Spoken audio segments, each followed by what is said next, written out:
Ya, maju legane ngati.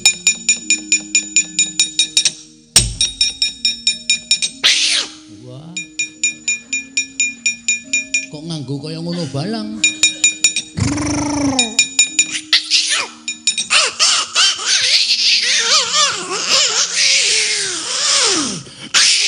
Waduh.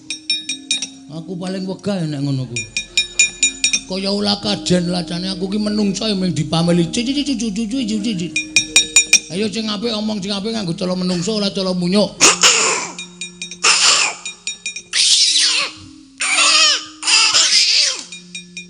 Oke.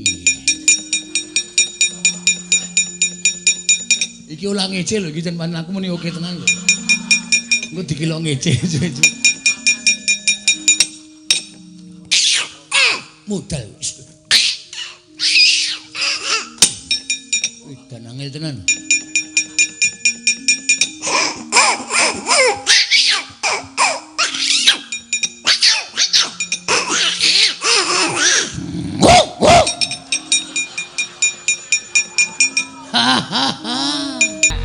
Petro, aku ora iso mulang karo bocah nandra. Kowe iki iso-iso kiraine wong tuwa ora bakal ilang lawase urip terus. Anakku wedok dicecamah karo anakmu lanang Petra. Ora iso ngandani anakmu, pecel-pecel dadekke 40. Rajane pengen apa? Aku pengen happy wedding. Apa? Aku pengen rabi Kang Togog. Lung. Mbuh aleman. Wis 65 kok arep rabi. Sing jeneng wong rabi iki ora digawa umur kok. Aku pengen rabi kok. Ora dono. Mendem apa lho? Ora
Setyaki wonten imbalan ngadhawuh Koko Prabu.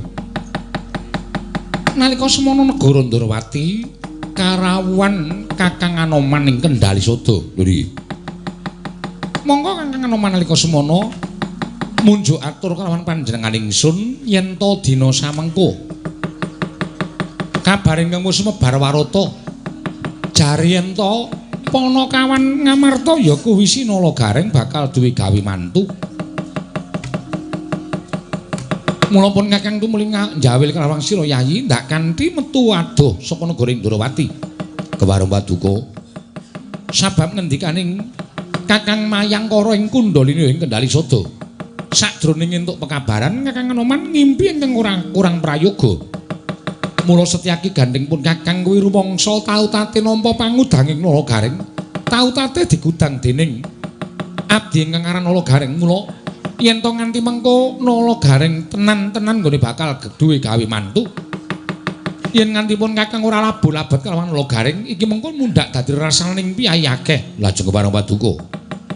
Derekno laku janranipun Kakang Praptana ing bale wis maning Nala Gareng Swawika Prabu kula dherekaken Kakang Anoman wonten timbalan sinun. Aja kondur marang Kendali Sada nanging tetuntet endahing nata Ndrawati. Monggo diweji kula dherekaken. Iya Kakang Mayangkara.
Dadi lamun katututan lamun mangsa prawira digdaya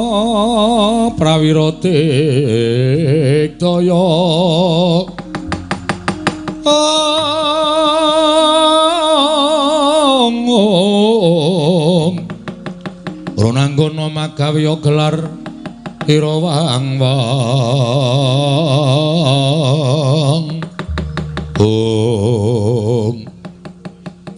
rantak-rantak lakuning para Satakara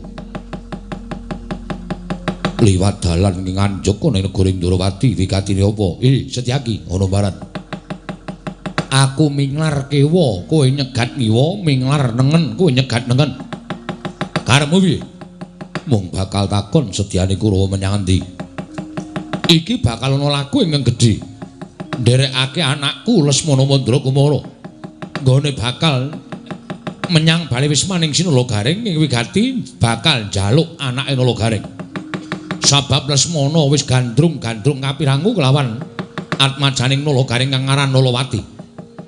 Yen ngono kena tak pamake bakal ngrusak marang Pagerayu. Lho, ngrusak Pagerayu piye?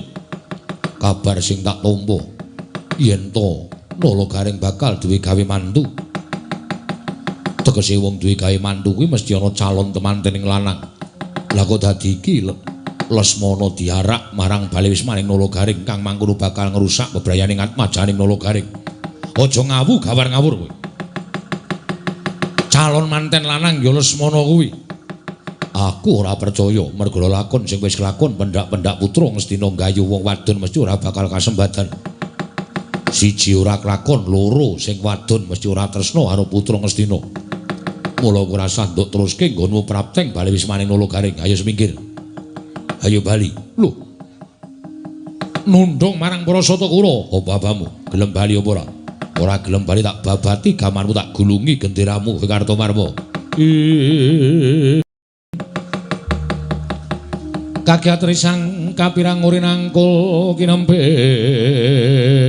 kempit dosang reknaning bawana.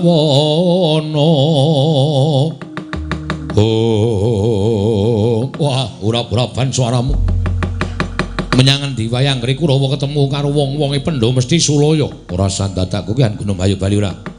Aku mbacut kena sirahmu tinggalan kene. Wah, nantang perkara karo Kartomarma. Wani ora sing tawedeni apamu. Ora minggat karo aku tebak dadamu ning marganing patimu sing ngolina Prapteng lalis Kartomarma.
Aja ganggu gawe Kurawa.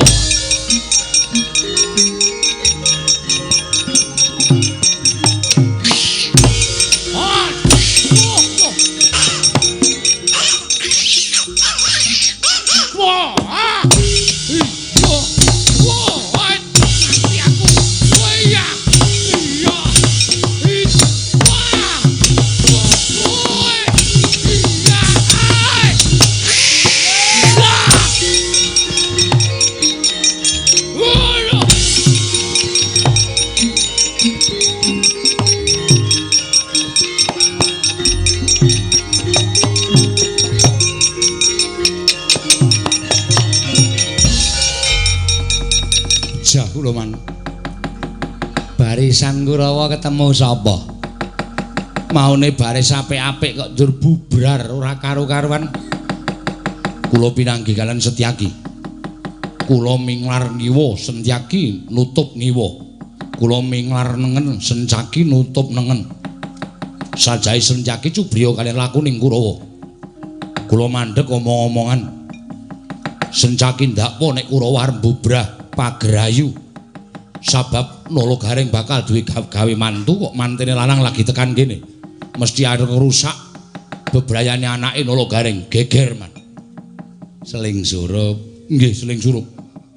Terus gelut man. Mungsuhmu Setyaki. Terus kalah. Pengestripun ngaten. Mundur kana. Inggih. Aku ora iso omong bola-bali ta.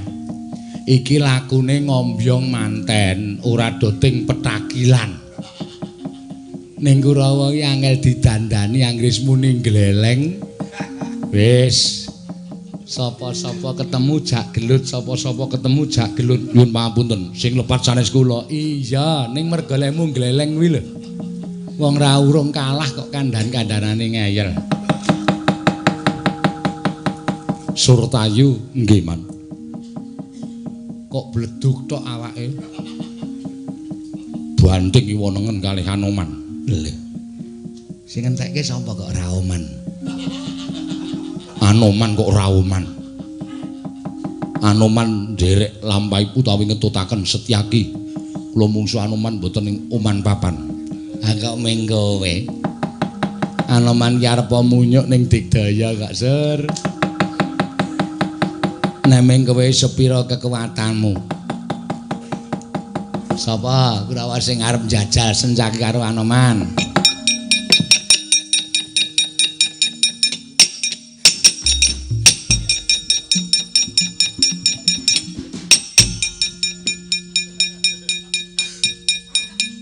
Ngopo kok cengengesan, Man? Metune gleleng ki ora urung ya ming modar.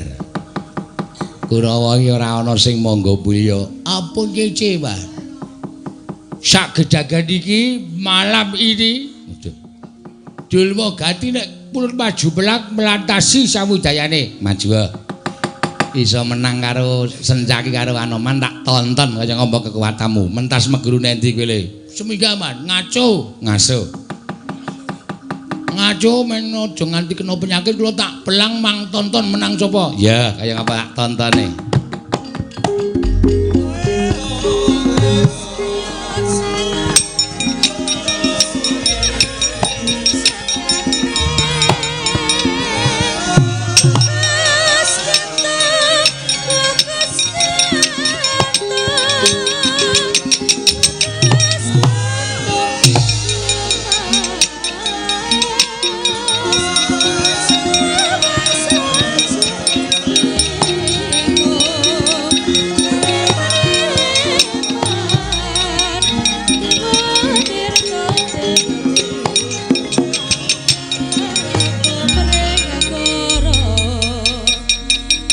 Coban. Dasar kepala nyoto. Raden Durmagati Dasar kepala nyoto. Kowe sing ngoblak-ablik kula Nyuk. Inggih. Kowe aja gleleng aja gembilo cilahmu kowe. Kowe aja ngalake Kaltomalmo aja ngalake Cultayu ning sapa sing maju ning pabaladan bengi iki? Raden Durmagati. Aku Cenopati ning Kulawa. Kowe njaluk modal cala piye? Modal sek apa sentik-sentik? Apa modal kanthi lolo sing tok lacake nganti sundul tekan bun-bun? Sing dadi nyatane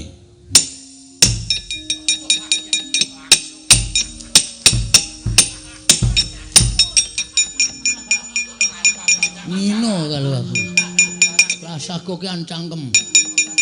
Wong gelut ki apa pelune kok ki ngomong nek ora melantasi percuma.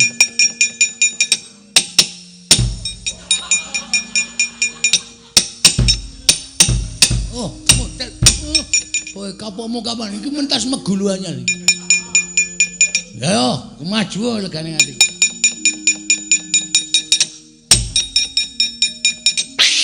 Wah. Kok nganggo kaya ngono balang.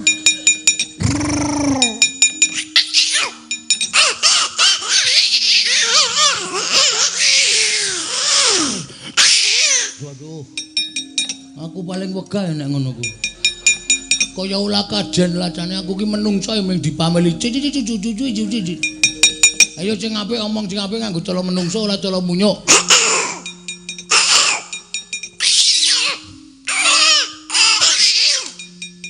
Oke. Iki ulah ngece lho iki jan aku muni oke tenan lho. Engko dikilo ngece. Modal. Wih, dan angel tenan.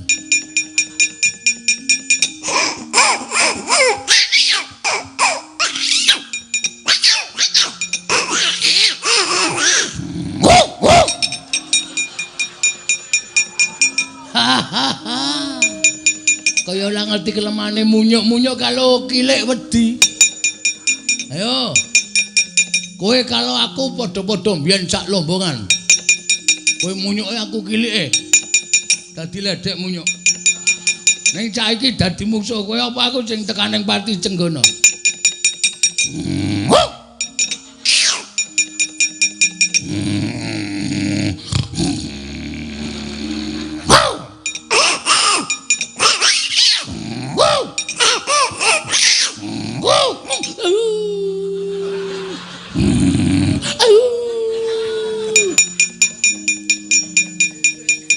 Lagi iki lho ana satriya kok dapukane asu. Asu ndasmu. Kowe malah yo. Wah, aja dolanan sak pene dhewe. Ayo aku apa kok sing tekan ning Pati? Lakon tinjung akhirat nyawamu e.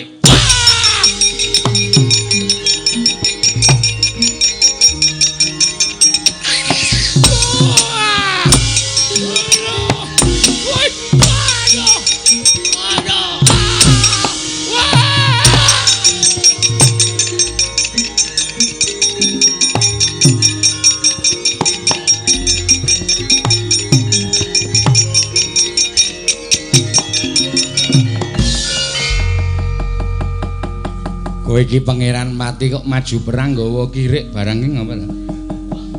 Cangkem kula ya, Man. Hah? Cangkem kula sing muni. Lho, kok kaya persis. Malah apik kowe lho dur mbangani pirike. Jengkul sampean mlocot. Nglekoso li gelut madunekke kilik ora. Kalah. Kawon. Wong suwe Anoman munyuk kowe menungso kalah karo munyuk nek aku isin. Kula kok biasa. Ora isin. Lah, isin go melem ilang. Kok cantik mawon. Nek nganti mlebu koran Durmagati Kadhangnata kalah karo Anoman satu kewan wujud munyuk. Ora masalah. Ora masalah. Mlebu koran mbok men kondang. Kondang kok kalah. Weh, nek rak mlebu koran. Mane sampean tahu apa mlebu koran? Ora tahu paling nggo bungkus kacang. Wong elek kok mlebu kolan. Sapa sing ngarep maju? Nah, iki. Cit, Nun. Maju apa? Nun, maju apa piye?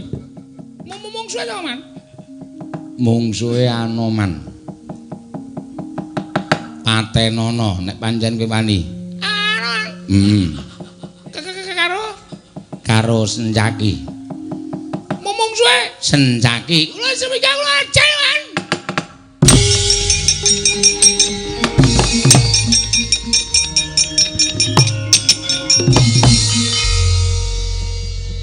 Lho. Kok cepet banget? Kula niku nek temandang ceket-ceket. Oh. Sencaki mati. Lho, kapan, Man? Lho. Aku takon karo kowe Sencaki mati. Lho, kapan kok orang layati? Lho kowe mau ki rono ngopo? Kuwo, lah semen dawuhe Sencaki patenono. Aduh, salah tampa, Man. Citraksi mrono, ana kuwaci entekno. Sencaki ya nyuk. Kok kuwaci anggemu Sencaki patenono. Wah, salah tampa, Man. Minta maaf. Kuwaci sak angkringan kula entek kabeh. Sing bayar sapa? Ambuh kok. Kula ditagih sing dodol ya ora semawur wong kula entuk dawuh saka sampean. Dadi jebule kon mateni Sencaki to? Heeh. Mbok mutar nek wani. Susah. Kurawa pirang-pirang kok blas ora ana sing modhok. Ora ana sing iso ngalahke Sencaki karo Anoman. Golek dalan nyangkal pucung aja methuke prajurit Ndorowati.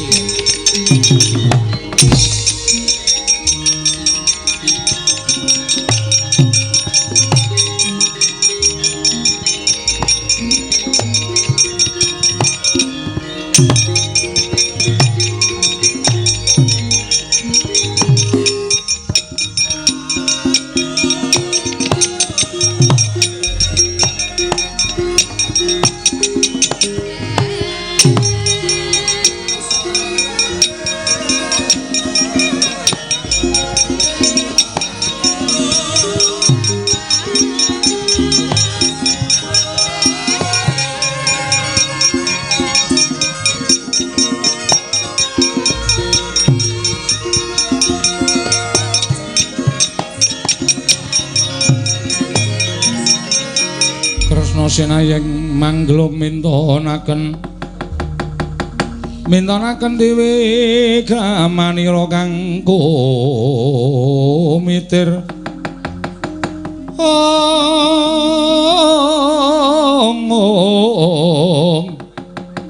kang mitiran ning astoaneng asto Setyaki wonten timbalan geger bleduk mangambak-ambak lambaipun para Sata Kurawa mesti dadi bentak sirah. Ih, kasinggihan mekaten. Kok ora leren-leren nggonmu sengit karo para Sata Kurawa?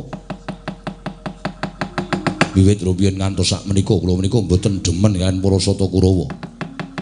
Nadyan panjangkanipun menika sae ning nek ketemu Kurawa niku nek ora ngobrak-abrik barisaning Kurawa, rasane kurang genep. Kurang marem atine Setyaki. Ngono Dimas. Lho ya to yen pancen kaya mengkono, terusno lakumu kelawan Kakang Anoman. Aku tak ngambantir Gantara Prapteng bale wis maning nala garing Swawi. Ka Prabu kula dherekaken. Ayo Dimas Haryo Setyaki.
iku saknyatane gonjang seret winangun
Kuswitorum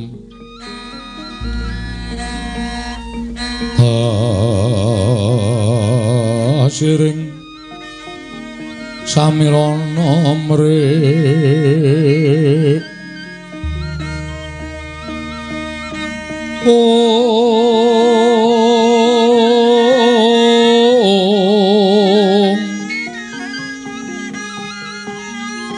sekar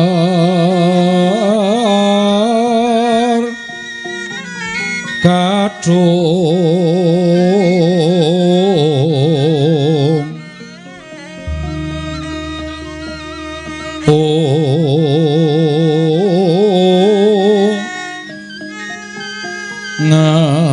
ngas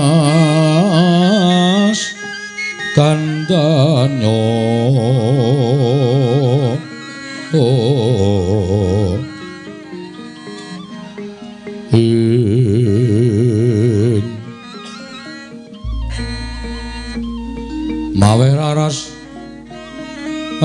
saning dia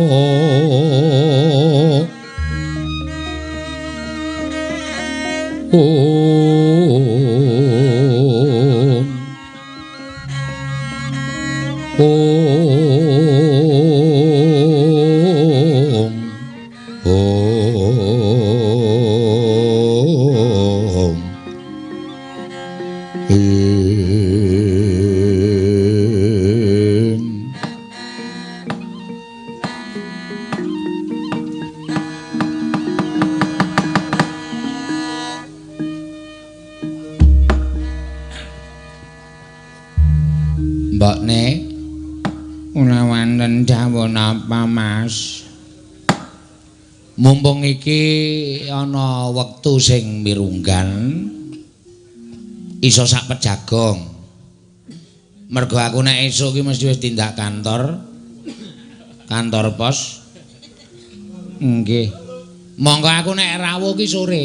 Dadi nek ketemu karo kowe iki arang-arang, monggo kowe lemu nyinden ya larise ora jamak. Nggih. Ha iki mumpung ana wektu prei ngene iki iso sak pejagong iki janjane aku arep takon karo kowe, aku ki arep kepengin ndudah gegembolaning atimu. Ning tak jaluk kowe sing jujur, Aja nganti kowe ngapusi karo wong lanang, merga wong wedok sing gelem ngapusi karo wong lanang kuwi hukume bakal disiksa dening neraka. Nggih. Ki Lurah kula namung nderek pandangon paduka. Anake dhewe Sinalawati ki wis gedhe. Wis carane kembang kuwi wis mekar. Mula ora aneh nek akeh tawon sing padha kepengin ngisep sarining kembang utawa ngisep sarining puspita. Mbuh tawon saka ngendi? Aku ora ngerti ning embane kaya ngono kuwi sing jeneng duwe anak wedok ki nek wis remagang dewasa kuwi pancen yo angel tenan ling ngrangkani karo bocah wedok ki angel tenan. Mula kudu ngati-ati ngolatake karo cah wedok. Samangsa-mangsa anake-anake dhewe iki pamit belajar kelompok ya diulatke tenan. Nek perlu ning omahe kopo kancane sapa wae dinguk. Kala mangsa wong tuwa ki nginguk sinau tenan apa ora merga tanggane dhewe kae akeh sing ngaku belajar ke kelompok mulai-mulai meteng ku ya pirang-pirang. Nggih. Mula kudu digatekke. Nggih Ki Lurah, napa sing panjenengan dawuhaken badhe kula candhi nggo jimat bener. Nah. Pirang-pirang dina iki aku kok kaya piye ya rasane iki atiku ki janggel. Kersanipun menapa? Kuwi lho apa bingung, aneh. Ndelok karo kahanane anakmu wedok. Kersanipun pripun? Bocah kok anggere kowe ora ana ning omah kok ora gelem metu saka omah utawa sekolah kamar. Metune nek wis kowe neng omah. Monggo anggere pendak-pendak tak jak jagongan ki mesti aling-aling karo awakmu. Lilingguh ora wani cedhak karo bapak. Gek tak sawang-sawang kuwi raine kok pucet. Ora dipupuri wae kaya wis putih banget kae raine si Nalawati. Luwe-luwe ya yem tak andani. Pirang-pirang dina iki aku krungu kluruking jago mongko durung wanci bar jam 12 bengi. Monggo ujaring para sepuh ila-ila padha ngandhakake nek ana kluruk jago sadurunge bar jam 12 ki jarene eneng wong meteng. Ya muga-muga aja merga upama nganti kateman karo anakmu Sinalawati kaya ngapa wong tuwa nggone wirang. Wong tuwa nggula wentas sikil dienggo sirah-sirah dienggo sikil entek-entekane mung diletoki tletong karo anakmu wedok merga pokal gawene sing ora bener. Nggih, Ki Lurah, nggih. Lah saiki tak takoni. Bocah kuwi masuk angin apa bocah kuwi lagi lara? Apa bocah kuwi kena ngapa? Kuwi kowe matura karo Kakang Mas Pangeran Nalagareng. Nggih. Wis. Tak wenehi kalodhangan mumpung iki ana wektu sing mirunggan iso dienggo ngaso ning omah, kowe matura karo aku. Menawi kula matur kaliyan Ki Lurah Nalagareng. Kula niku ajrih Lho ngapa kok dadak mewek barang iki ngapa? Kok dadak nangis barang iki ngapa? Menika Ki Lurah ingkang kula antu-antu pandhangonipun Ki Lurah nala gareng ngrembak perkawis babagan putra panjenengan. Inggih menika pun Nalawati. Ora ngedeg-degi pikire wong lanang lho. Ora nganggo nangis-nangis ngono kuwi barang. Malah kemrungsung pikirku. Ana apa kok dadak nangis barang iki apa?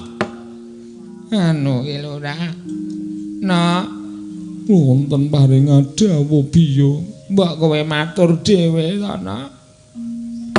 Mbokmu ora aku agang matur karo bapakmu merga bapakmu ki watake kaya Prabu Baladewa. Galake ra jamak-jamak, senengane getaki simbok. Engko nek jantunge simbok kumat, sapa sing arep ngrukti karo simbok, Nak? Ora jane iki ngapa ta kowe iki? Nangis-nangis barang iki ngapa? Kok aleman? Nangis. Teruske. Ora suwe-suwe mangan selop. Lha kuwi urung matur wis kon mangan selop. Kowe omong dhewe ya Nalawati, aku wis ora iso matur karo bapakmu nek wis kaya ngono kuwi Nalawati. Nalawati. Wonten dawuh Bapa. Maju kene. Nggih. Matur. Mbokmu ora kuat matur. Matur ana apa? Apa kowe ndek utang akeh apa kowe kepiye? Apa kowe diladaki kancamu? Apa kowe diece karo kancamu? Kok nganti simbokmu nangis kaya ngono kuwi? Matura karo bapakmu. Kan maju. Nalawati. Wonten dawuh. Maju. Maju to Pak Seret. Wah, senengane ganggu karo pikirane wong tuwa iki aku ora seneng e. Maju kae wis. Ayo toh dijumbuhke karo nek njaluk dit dienggo rebonding barang ana kae. Nek njaluk dit ngoso-oso nek kono matur karo wong tuwa kok ora gek cekat-cekat. Ayo kae. Maju. Maju apa tak jokke? Gawe maju wae. Nalawati maju wae bapakmu raine wis abang kaya ngono kae engko ndak malah ayan cetekmu kuwi. Ujung rai abang kok ayan senengane. Maju kene nok Cah Baguk Cahayu. Ing Manudya Yutama ngambar arum sang kusuma.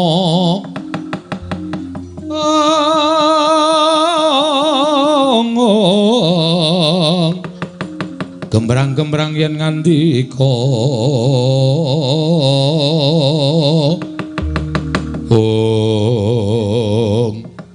wis gae wis kowe matur karo bapak kowe lara nek lara ayo tak presake none Mas Mantri. Soale mantri desa kene iki nek mriksa tlatene ra jamak-jamak. Masuk angin le mriksa tekan ndi-ndi. Nah, ngetak presake aja kuwatir. Ning nek kowe ora lara, sebabe apa kok kowe kaya wong lara? Pasuryanmu kok dadi kaya ngono kuwi jane eneng apa to Nalawati, Nduk Cahayu? Aja ngrusak atine wong tuwa ya, Nger. Kowe anak-anakku siji-sijine kuwi iso njunjung dhuwur mendem karo atine wong tuwa ya. Kula tak matur kalih Bapak. Heeh, ngapa matur apa? Njaluk mi apa? Apa njaluk apa? Anu apa jenenge iki? Farimo. Wong ora iso ngarani kok Farimo. Ya njaluk jeneng bapak iki ora njaluk anak iki kepradah kok. Tak dolke sawah, aja kuwatir. Ora usah isin dicek kancamu nunggang galengan, ora usah kuwatir. Yang penting bapakmu sembodo nuruti karo kowe. Inggih. Rama Bapak. Kula tak matur. Matura. Tahu kok ya ayu tenan kok ya. Mula ngarepan omah ki recek. Tunggu liwat nom-noman anggere liwat klinting klincang klinting. Kowe ngarep weruh kowe mepeni kowe do bingung. Inggih, ngatasipun anakipun ki Lurah Gareng kok nuwun sewu saged kados mekaten. Wis sombong. Umo kowe, Aja kaya ngono. Matura. Kula tak matur kalih bapak ning bapak ampun duka. Ora. Ngapa nesu aku? Nek pancen tembungmu iki tembung apik-apik, bapak ki ngenggoni ana tetembungan bapak pola anak keprada. Wale, iya Ding. Anak pola bapak keprada.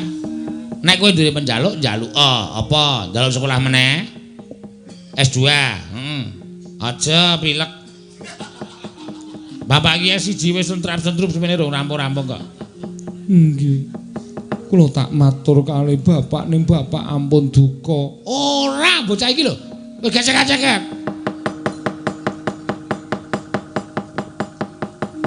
Nyuwun pangapunten. Pak. Apa? Kok kaya sinetron to malahan? Pak. Mbok gecek-geceket. Kula tak matur. Kula niki ngandhek. Apa? Ayo nang dalan, nek ngendhek bis ki nang dalan. Nang omah kok ngendhek bis ki piye ora? Ya ora ana sing mandhek bise kok ya.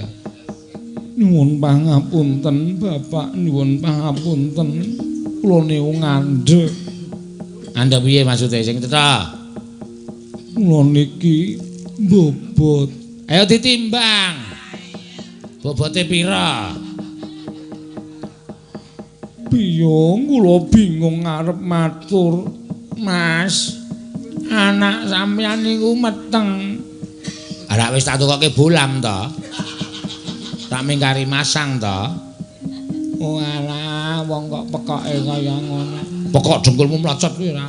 Lah kene mireng, anak sampeyan niku meteng bobot.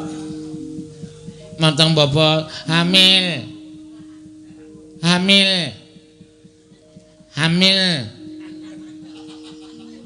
Maksude mula kowe iki tak ajar lho Yem. Kowe iki wis tuwa kok meteng neh iki piye? Sanes kula pun monopos. Pun mboten isa. Sing meteng niku anak sampeyan. Maksude Nalawati niku meteng bobot bayi. Nggih.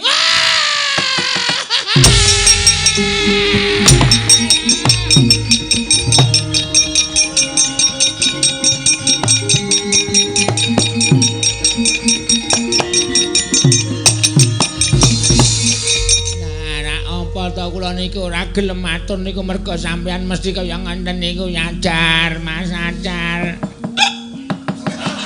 Mas ampun ngoten sajar Mas. Aduh bapakmu ambegane kaya ngene iki apike dipateni sisan. Mas wungu Mas Gareng ampun kaya ngoten.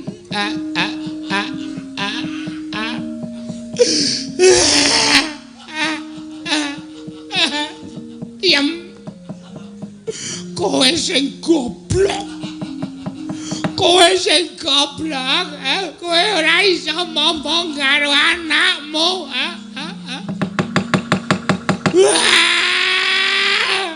iki aku isen nek nganti krungu wong tangga teparo anake Gareng meteng di luar nikah.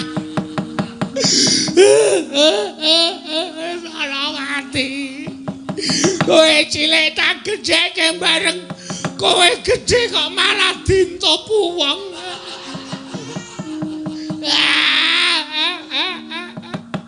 Piye kanane kaya ngene iki piye? Monggo kaya ngono kuwi ora iso diilangi, ora iso saya cilik ning saya gedhe. Mengene nganti saya gedhe terus do dirasani anake Gareng sing wedok kae meteng isin anakku ning nyatane nggih pun kelakon niku adile dudu dilakoni mboten sah ditinggal nangis kaya ngoten Nalawati kowe piye to mula wis tak omongke aja sok nganti sapa ning gubuk asmara. Mergo nek nganti kowe kepilut janji mengko nek nganti lali janjine Uripmu kaya diblonyo kembang rawe. Mergo kowe kuwalat karo podang kuning.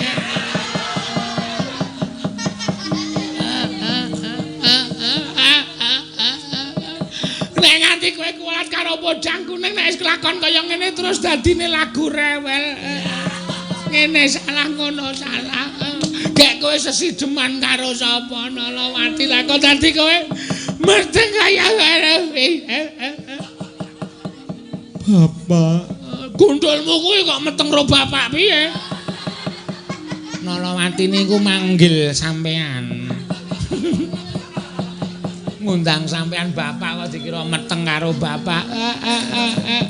Nek ya nek upama tak tinggal nangis ya ora ana rampunge ya. Areng apa tangisi setahun ya ora bakal rampung. Saiki ngene. Kowe jujur. Kahanan kaya ngene iki adile nek ora ditempoke karo sing tumindak. Ora bakal rampung perkarane. Nek pancen ana wong lanang sing tumindak karo kowe, terus ora gelem tanggung jawab, jodoke lawange. Lha tak pacul ndase wae piye? Bapak. Piye? Sapa? Sapa sing tumindak? Sapa? Apa kawula kene? Kawula kembang sore kene? Apa kancamu wiyaga? Ha. Mergo do ganas-ganas. Ketoke tlecam. Ning medeni pokal gawene. Sapa? Kula tak matur ning bapak ampun kaget. Ya, wis matur. Sapa? Kancamu sekolah? Mboten. Lah sapa? Kowe dijenusek apa piye? Mboten. Wong pira? Bapak lho. Ki namung tiyang setunggal. Sapa? Wong siji sapa? Nek kula matur bapak mboten duka. Ora malah bocah iki arep tak gorene tak kon tanggung jawab. Ngono lho, penak ngono lho. Ingkang tumindak menika anakipun Pak Lek Petro. Petro sanes. Engko gek kowe ming dolanan nirunge Petro.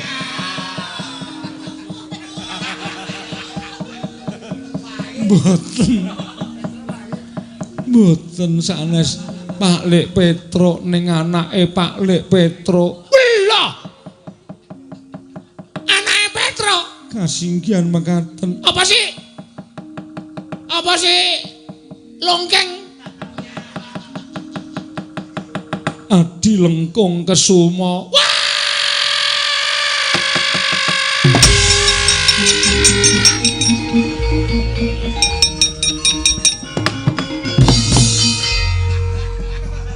Yem buyer. Yem. Aku buyer. Petro. Maput meneh. Wong nek darah rendah ya kaya ngene iki, titik-titik pet-petan. Mas, pungu. Nek nangekke iki ora nggon meteng.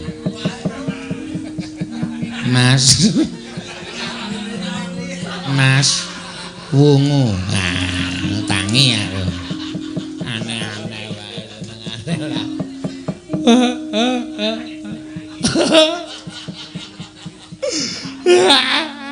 Nek wong liya wae karuane nggonku ngurus. Kok dadi iki piye ta, Nak? Nendi lemu dolan?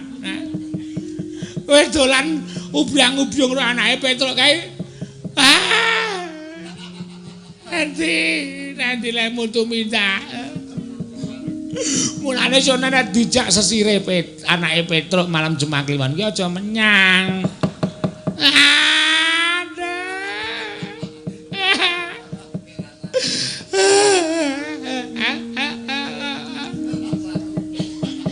Terus anake Petro tanggung jawab ora? Sepriki mboten mriki. Ha iya, genah wis entuk-entukan kok. Sing ora tekan kene ya. Mesti meng glecam-glecem nang omah. Petro! Petro!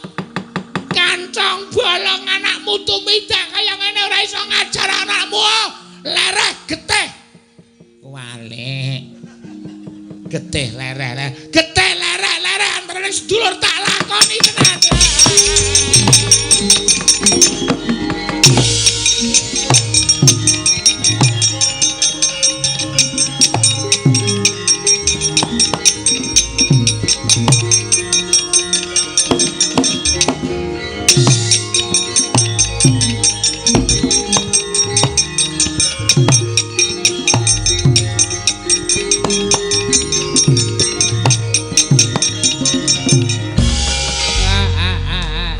Petro, aku ora iso mulang karo bocah Nandra.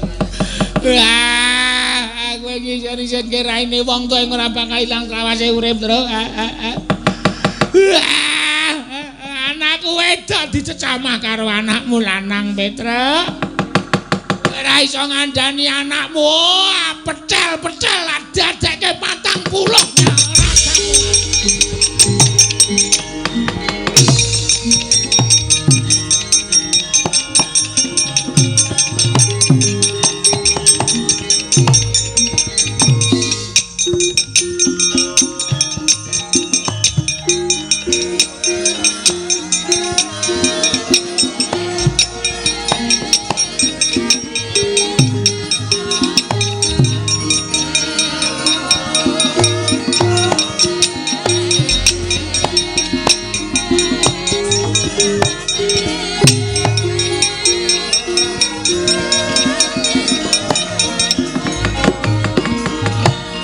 Datang kawuwusa nedheng lumajar.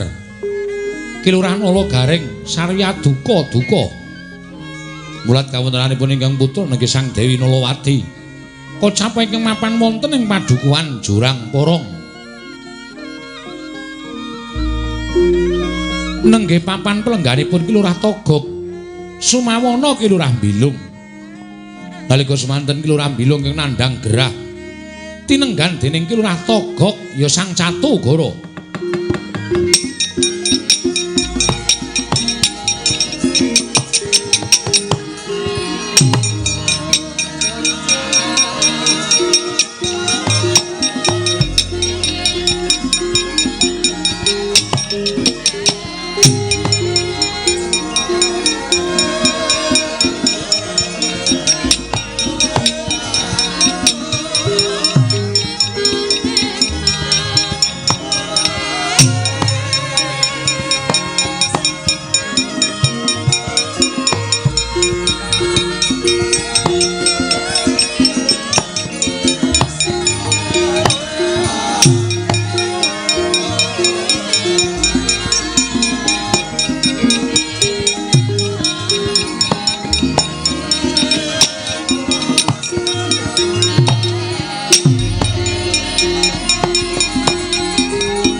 Togog yen malegak legok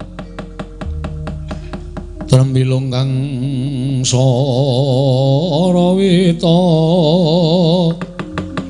ira wang-wang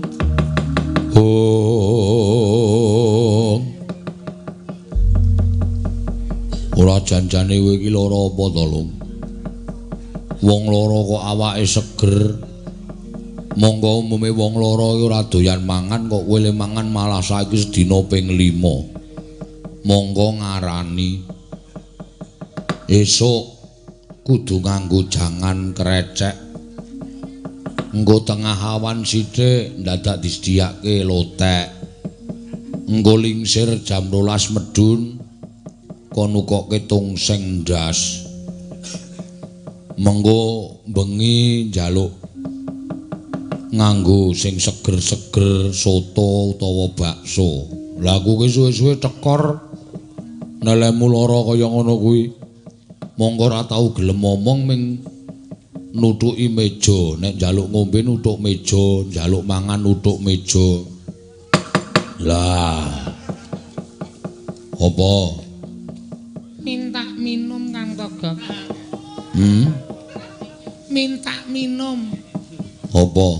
Soda gembira Kang Tok. Aku jenenge ora lara nek kowe iki mbeborosi kowe. Ngombe kok soda gembira.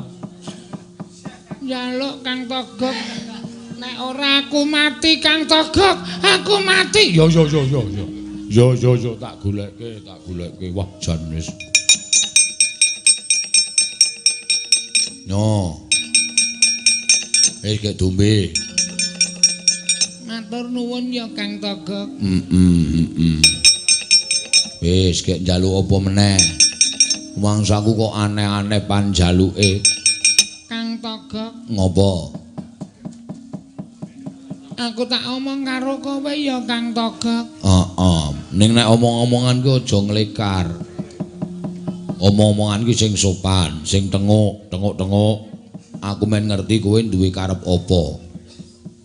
Aku jane iki mung duwe pepinginan kok Kang Togok ning kok kayane ora klakon. Mongko nek ora klakon leh kulara iki arep tak rasak-rasakke tenan men babar pisan tekaning pati. Sangkeme. Wong ki aja sok ngrasani mati. Mati urip iki gumantung karo panguwasane sing gawe jagat. Nek kowe nglalu kuwi nyawamu ora tinampa dening sing gawe urip, swarga ditutup, neraka ditutup. Kowe sok maning ramyang turut jagat manggon ning kayu watu, manggon ning kretek lan sak piturute wekasan papane dadi angker. Mergo kenggonan sukma sangsaran. Ora jane pengen apa? Aku pengen happy wedding. Apa? Aku pengen rabi Kang Togok. Lung. Mbuh aleman. Wis 65 kok. Arep rabi. Sing jeneng wong rabi iki ora digawa umur kok. Aku pengen rabi kok. Ora dono. Kuwi mendem apa lho? Ora rabi karo sapa? Aku duwe incengan putri lho, Gok. Putri sapa? Putri tidur apa? Ora Kang Togok. Lah sapa? Aku duwe incengan ya kuwi jenenge Nalawati Kang Togok. Nalawati anake sapa? Ora apa sira apa kowe? Ora ngapur ngomong. Nalawati iki anake Gareng Kang Togok. Aku lara iki gagas uripku pengen dhaup karo Nalawati, Kang. Nek Kang Togok ora mituruti penjaluk aku tak mangkat dhewe. Tak jaluke Nalawati nek ana muringe Panakawan patiku tak ikhlaske ora apa-apa Kang Togok. Lung sabar lung. Aja nekat. Sadar. Nalawati iki padha karo urak putumu dhewe to. Apa kok dadi nekat? Putune dhewe kok diarah-arah. Ora putu ora simbah Kang Togok, pokoke aku pengen dhaup karo Nalawati. Aku terna mrana ya Kang Togok. Sik, wah jan wis. Wah aneh-aneh wae penjaluke mbilung kowe gundule atos. Njaluk rabi karo Nalawati. Pokoke nek kowe ora minangkani penjalukku pisah le seduluran. Ora ana Togok, ora ana mbilung urip dhewe-dhewe. Yo. Tak pinangkani ning lemrana aja wujud mbilung. Mengko nek kunangan anak-anake Semar kowe karo aku malah kewirangan. Wujud apa Kang Togok? Tak suwunke karo dewa, men kowe ora wujud kaya ngono ya Lung. Wis pokoke manut karo aku, mengko gek mrana cah loro nyoba nglamar karo anake Nalagareng. Iya Kang Togok. Oh, wah jan wis.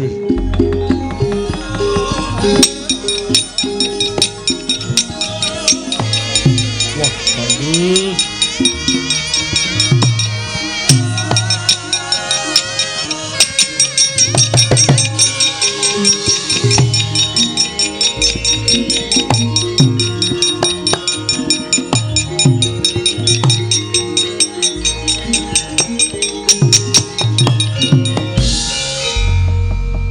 Nek wujud ngene iki wangun. Aku wujud apa Kang Togok? Oh, suarane ora kaya ngono kuwi. Kowe iki tak dandani wujud ratu gagah pideksa gudhek wok simbar jojo. Jenengku sapa Kang Togok? Kowe nganggo jeneng Prabu Cakratujaya.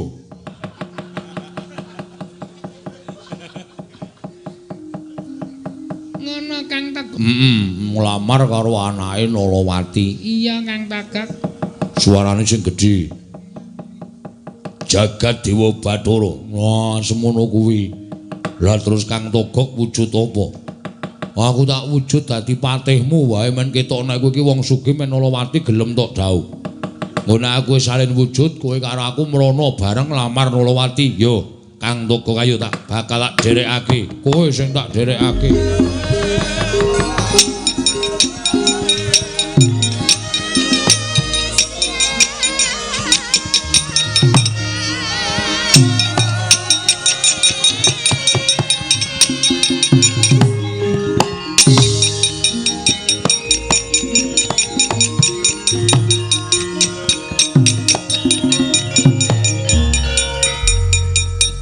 Pate wonten dawuh sinuwun.